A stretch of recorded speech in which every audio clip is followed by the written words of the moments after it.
Hey guys, welcome back. Professional YouTuber here. Let his camera die because I cannot see the battery percentage when I'm recording. So, anyway, we were at Amazing Spider-Man number 3. I just have 2 more books to show after this. And if you read the description of my last video, this is also going to be a new comic book day haul. My first ever one, as sort of a bonus. So it's not just like me showing off 3 books for 5 minutes. So, give it some substance. Anywho, we were talking about this. So if you did see my earlier videos, you would know that this doesn't actually have a cover. It is a coverless issue. I got it for like 20 bucks when I was a kid. And got this reprint for it. And it makes it so that when I display it, it looks nice on the shelf. And you can actually, believe it or not, get books CGC'd with these reprint covers, and it won't detract from the grade. So, just something to look into if you do have a coverless book and you want to get it graded. You have something to make it more presentable, if you will. So, moving on, we're not actually going to look at a normal issue next. Before we get to my last issue, I wanted to show off a book I wasn't actually going to show off in my original video. But when I went to look back and get my haul books, I noticed that this was lying on the floor and I forgot to grab it. This is Amazing Spider-Man King-Sized Annual, or Big Pages Annual, number 1, the first appearance of the Sinister Six, and actually the second appearance of quite a few villains, like Kraven, Mysterio, and I believe Electro was Daredevil number 2. But this is the second appearance of Mysterio and Kraven. So, fun fact there. Got this at a Tidewater Comic Con that I went to, and it was for a great price. Couldn't really turn it down. And glad to have it. I'm trying to speed through these books a little bit more, so we're going to go ahead and move on, because I only have about 13%. Well, I had 13% when I started. And I don't want my phone to die again. I got impatient and tired of my phone for waiting. But my last book and my prized possession of my comic collection, Amazing Spider-Man number 2, signed by Stan Lee.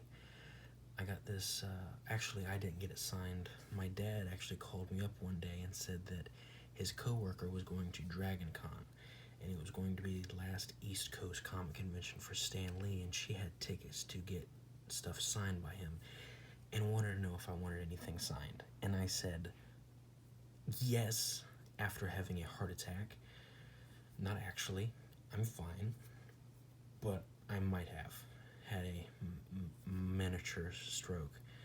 But when I finally did manage to say yes, he asked me what I wanted, and I said, you're going to have to limit me, because I mean, as you just saw, I have a bunch of books I would have loved to have him sign, but it was $120 per signature, so there was only so many. So I got 3 books signed. This is one of them.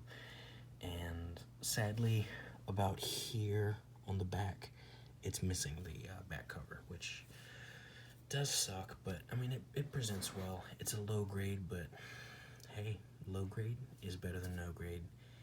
And I mean, it's signed by Stan Lee, you know, and when I was a kid, I always wanted to have Stan Lee sign some of my books, but realistically never thought that would happen. So to be able to have this book and have it signed by Stan Lee is just a dream come true, honestly.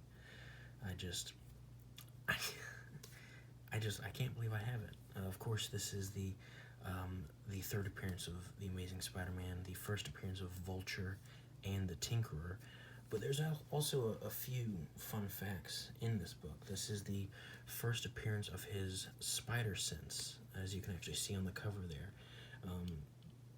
The first time I think it was called the Spider Tingle or something like that. It wasn't called the Spider Sense, but it was the first time it appeared.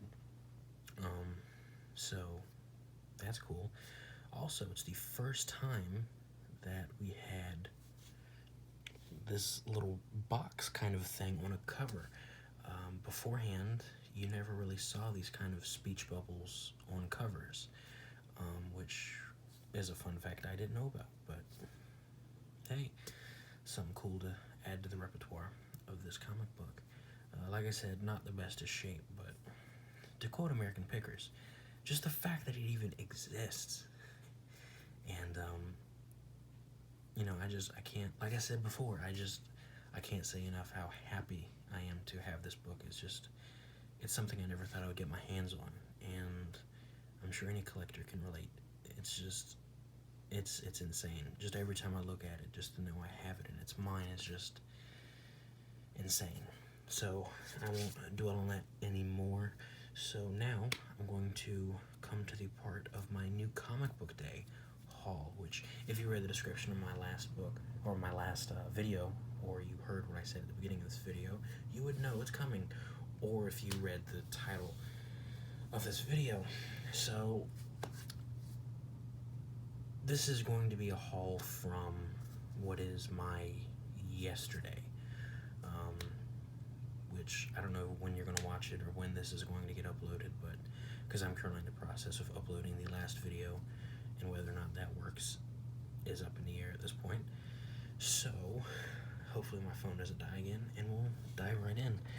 Moving right along, not books that came out yesterday, but books that I grabbed yesterday that I've been wanting to get around to, that I finally did.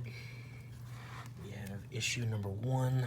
Sadly, I didn't get the variant, but the regular cover for Batman Curse of the White Knight by Sean Murphy and Matt Hollingsworth. I really, really like this artwork, this stylized version of the Batman. It's really, really neat. It's a really interesting style, and I really like the design of Batman in this. I think it's a really cool design. And of course, Azrael is a weak spot for me. I love Azrael, so heard it was a really good series. Heard White Knight was awesome, and I do plan on picking that up at some point, but saw these on the shelves of my local comic store, and I couldn't say no. And when I say these, I do mean these, because I also picked up number 2. And again, this cover is just insane. When I saw this cover, I was like, yeah, I've got to get that. I love that design for Azrael, and this cover is just incredible. If I ever get to meet either Murphy or Hollingsworth, I'm going to have to get them to sign it. I am going to Baltimore next month. Sadly, they're not going to be there, but I am going to get quite a few books signed, hopefully, and you can keep up with my YouTube channel for a haul video when I get back from that. But this is an awesome story, and actually, before I get talking about the story, I also got issue number 2's variant cover, which really cool. Very simplistic, but I love the font, and again, Batman in a dark alley. That just has awesome written all over it. But I love the art style. I love the story of it, how it's based. It goes back to the New 52 with the Court of Owls, just talking about Gotham's history. Even in New 52's All-Star Western, talking about the history of Gotham and how the Waynes fit into the history, and how modern villains might have had prior incarnations and the beginnings of Gotham. And I think that's awesome, and I'm honestly looking forward to the rest of the series. Add it to my pull list, and if I continue doing these, you can expect to see more issues of these in the future. I'm in love with this series right now, and can't wait to see what ends up happening. And if you get the chance, I highly recommend you pick it up. It is part of DC's Black Label, which means it is slightly more expensive, but the cover quality is just awesome, and the back is it's beautiful. It really is. And just high quality, wonderful stories being put out with awesome artwork. Anything Black Label, really, at this point, I'm going to take a look at. So, moving right along, another book. Now we're moving into books that actually did come out yesterday. Well, I think this came out yesterday, at least. This is Spawn issue number 300, the cover swipe edition of Amazing Spider-Man 300, which, if you saw my video, you would know I have. and this is Todd McFarlane drawing this one, and it is just gorgeous. And Todd does love cover swiping Amazing Spider-Man 300, so this is not even close to the first one that's been done, but this is just awesome. I mean, it never gets old. It's just such a good freaking design. And of course, Spawn's design with the red and black and the blue border around the center just works. It just works. As you can see on the top, historic 300th issue. It's just beautiful, man. If you get the chance, I mean, it is an $8 book, but you're getting a big issue. It's double-sized, I think, and just about everyone in comic book artwork-wise has worked on this book. And you'd be a fool not to pick this book up, especially this particular variant. This is just gorgeous. Another one to look out for, in my opinion, the other book I would want to get is, I believe it's J. Scott Campbell did a cover for this, and it just looks gorgeous. But there's some awesome covers coming out of this and issue 301, which 301 Alex Ross has a variant coming out that I really want. So if I do this again, you can definitely expect to see that in a future episode. Anywho, moving right along. Another series that I've really been enjoying is Absolute Carnage. This is issue number 3 now. No variants for this one, sadly. But, I mean, with this as the main cover, can you complain? I mean, I'm just in love with this new design for Carnage. It is just awesome. It's fresh. It's badass, honestly. This is an awesome artwork. And the story in this has been great so far. And I'm not going to spoil anything, but the last panel in this book, it's leaving you on one heck of an awesome cliffhanger. That's all I'm going to say. So if you haven't read Absolute Carnage or you don't think it can live up to the hype, you're wrong. Just check out these books. They speak for themselves. And don't get turned off by the $7.99 price tag of the first issue. It is double-sized, and it is worth it. So Marvel's books may be slightly more expensive than DC's, but every now and then they still do come out with a banger of a book. So my last book of the day that I'm going to show off, I actually got a variant for. And another book you would have been a fool not to pick up given the hype around is the new Spider-Man #1. I don't know if that showed up for you. I got a low battery, so it's only gone down a few percent, but I'm not going to keep it much longer. But this is by J.J. Abrams and Henry Abrams, with artwork by Sarah Pichelli. I do like the original artwork with the background having the villain in it, but I mean, this works too. I was reserved at first, given that typically when they have a quote-unquote big name coming in to write or draw, it doesn't always work out.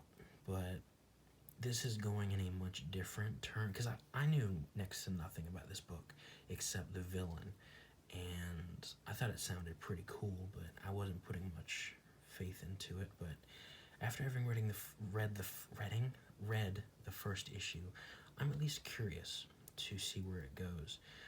This was a book I didn't think it was going to be able to live up to the hype. So far, I don't think it has, but I think it could, depending on how they take it. I'm not going to ruin anything about it, but it is interesting how they're choosing to focus more on Spider-Man's future and his son, as opposed to focusing on Spider-Man in his youth or in his mid-adulthood. I didn't expect that, but I mean, so far, I think it could be good. It depends on where it goes. I don't think by itself it's a great issue, but I think it could be a great series, a little mini-series. So the variant I got, actually I called my comic book store and told them to, like, day of, if they could put this on my pull list and put it in my box. And I guess they didn't have any regular covers at the time, and when I went later that day to pick it up, this was the issue he gave me. It's the Ramos variant. I was expecting the normal cover because he grabbed it when he was on the phone with me and didn't say anything about a variant, but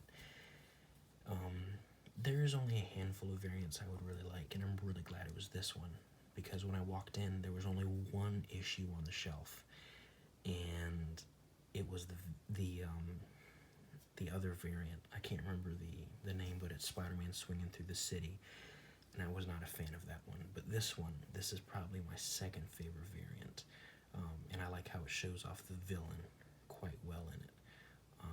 So this variant is a really nice one, in my opinion, and it's Ramos. I mean, you can't complain. And if you were listening, I actually ended up going to another local comic store, Atomic Comics, just around the corner to see if they had the normal cover, which clearly they did, and I picked that up from there, and that's where I got the Spawn 300 variant, because the local comic store I have my pull setup in didn't have any Spawn 300, so when I saw that, I kind of had to pick that one up too. I also got a new comic box and a short box for all my Spider-Man books. But yeah, that was my new comic book day haul, and let's see here. I'm going to put up my favorite issue while I talk for just a second here. Thank you guys for tuning in, for sure. I really do appreciate you guys coming back and putting up with my professional YouTube-ness and letting my camera die on the last episode, the last video. So thank you very much for coming back. I know you guys didn't have to, but thank you very much for coming back.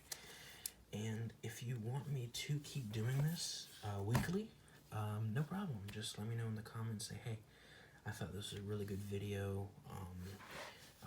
I would be interested in seeing another one of these next week. I mean, just let me know, because I do have more books coming out next week, and I can talk some more about maybe some books that I'm interested in that I have coming up on my pull list, or some new books I've heard about. Or if you want, we can just do one big one, like a monthly haul at the end of each month. Just let me know what you guys think, because at the end of the day, I'm doing it for you guys, to try and put some sort of knowledge as more and more people come into the comic book game after having seen the movies, and they want to see the source material, and they're really coming into another world, and there's a lot of influential sources out there that don't quite know what they're talking about, or might not be the best. So I try to do my best to help some of those newer to the comic book industry, or just share my passion with those who have been in it longer than I have even. Just share my passion with everyone out there in YouTube land. So yeah, I'll finish uploading my last one, upload this one, and like I said, please do leave a comment. Give me some feedback on what you think of this new comic book day thing. It was just something I threw together. I wasn't even planning on doing this until my camera crapped out. So just figured I could throw this in as a fun little extra. And please do let me know what you guys thought. And let me know if you want me to stick with this format. I guess it's going to be a thing of innocent to proven guilty, of I'm going to upload this unless you guys don't want to see it anymore. So, I mean, I feel like a neutral response is better than a negative response. So, hey, you know, I enjoy doing it, so as long as it's not negative, might as well keep it up. So, I guess I will see you next week, depending on what you guys say feedback-wise, or if I have anything else in my collection I want to show off that I have not in my older videos. So I'm going to leave it here as we're coming up to 20 minutes so I can charge my phone and finish uploading the other video. And yeah, I'm going to go about the rest of my night and get a good night's sleep before going to work tomorrow. So you guys take care as we go into this weekend, and I'll talk to you guys later. See you in the next one.